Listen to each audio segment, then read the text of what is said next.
The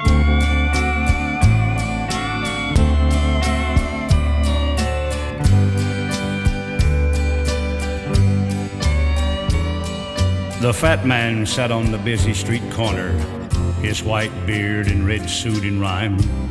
His ho-ho brought joy to the children, for again it was Christmas time. His belly would shake as he merrily laughed, spreading his Christmas joy. "I'm Santa, come sit on my knee," he'd say to each little girl and boy. But standing apart from the merry crowd stood a lad about 7 years old. With no coat to cover his bony frame, he was shaky and weak from the cold. He had no shoes to warm his feet. He looked hungry, just skin and bone. But with a look of peace on his humble little face, he just stood there all alone. When Santa saw the boy, a sympathy grew, and he said, "Come here, lad, come here to me." He covered the trembling frame with his robe as he placed the child on his knee. The boy looked up into Santa's eyes with worship for the bearded man, and he said, "My name's Billy, and I love you, sir. Why, you're the grandest in all the land." "And I didn't mean to be no trouble, Santa," he went on, trying hard to smile. "But I heard you laughing, and I saw the kids, and I thought I'd just watch for a while. But I won't bother you with wanting nothing, sir, 'cause I already know I've been bad." Santa looked down at the poor little ragged boy, and he said, "Son, where's your mother and dad?" "Well, my daddy lives in prison, Santa. That's what Mama says anyhow.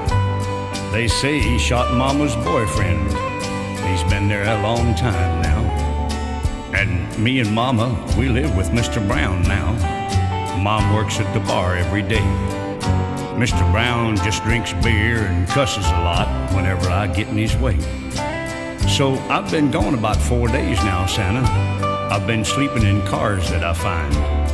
And I know that makes me a bad boy, but you sure have been treating me kind. I've been praying for you since I've been big enough, Santa, every Christmas Eve night. And then the next day, the kids have all the toys, and I know that you made it all right. And I'm so glad to see them so happy as I go walking along. But my stocking is always empty, and that's how I know I done wrong. Mr. Brown told me all about it. He says I just ain't no good. And I know he's right, 'cause you never came, sir. And I know if I wasn't glad, then you would." "It's okay, son," Santa muttered. Such faith he had not seen in a while.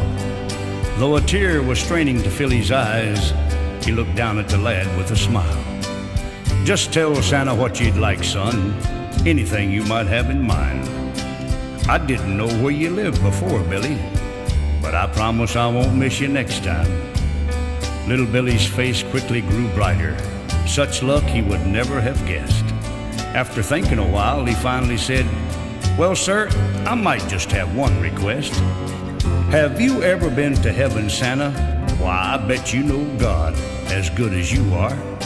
Could I just ride up to Jesus' house, sir, if it's not too awful far?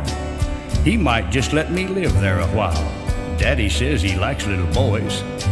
And I wouldn't take up too much room, sir. I'd just sit in the back with the toys. And I promise not to be bad, Santa, and I could help God do his chores. And he might even let me see Daddy, and I wouldn't be hungry no more." "I'm so tired and sleepy now, Santa," said the child as he looked toward the skies. With a sigh, he relaxed against Santa's chest and peacefully closed his eyes. Santa quickly felt for the little boy's pulse. "Someone please get a doctor," he said. But when the ambulance took little Billy away, everyone knew he was dead. The children had grown more silent as they listened to the little boy. They were no longer happy and laughing. His story had stolen their joy. They looked to Santa for comfort. He fought for the right words to say. And he said, "Now, kids, don't be sad for Billy, 'cause he just went to heaven today. He wanted to go and live with God. So now everything's all right. Let thoughts of Billy make your hearts be kind. And I'll see you all Christmas Eve night. Merry Christmas, everybody."